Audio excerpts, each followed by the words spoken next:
Alright guys, I got a plan to get some seeds started. I had to stop down and get some of the vermiculite, but what we're going to start is snapdragons. By the way, it's been my experience that snapdragons don't do well in the teens, but they are a biennial in my area, so they usually come back for like the first year or two, and then they kind of like die off. And as you can see, we're currently in winter, and these guys don't look well. But we'll be getting some more in this season. Now, as always, when it comes to starting my seeds, I like to pack my cells down nice and tight.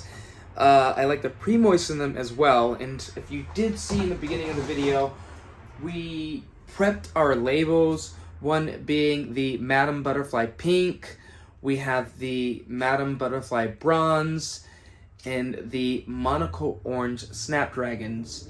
So all of these are Snapdragons, just different varieties, and I love them. Snapdragons just so happens to be one of those seeds that most new growers have trouble actually getting to start.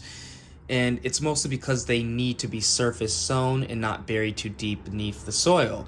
But they also need some soil moisture retention, which you can get that by covering the seeds with vermiculite, which it actually recommends up here. And as you can see, it says it needs light to germinate and to surface sow. So those are very, very important. One other thing to note about snapdragons is that the seeds are very, very tiny and they look like specks of dirt. So it's easy to get these guys lost or place more than what's needed or drop them on the floor. So you gotta be very, very careful.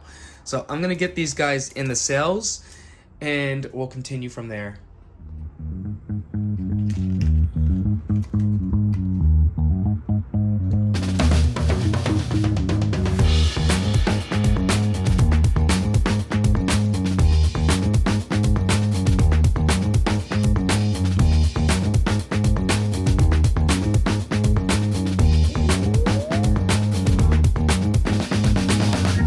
So I found it to be very helpful if you wet your hands first, because these guys are very, very hard to actually separate and,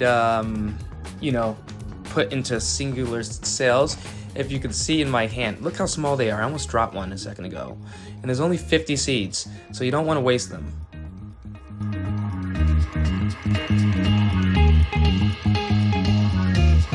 Alright, that was very difficult. So I'm going to sit this carefully off to the side and try and get the next one in, which has over 50 seeds. It actually has 100 some seeds. And I will tell you honestly, it doesn't really seem like much more than the others, although it does say it has double the amount. It just doesn't look like it.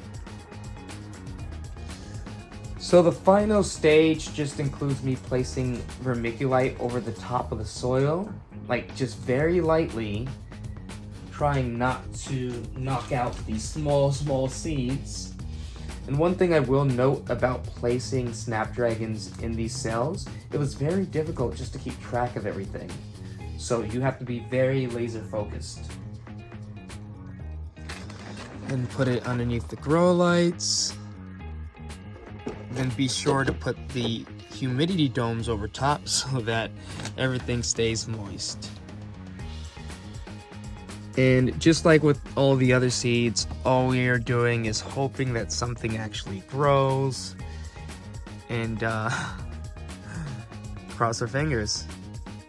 Although, so far, everything's been a success. So I'm just gonna hope that the snapdragons do well as well.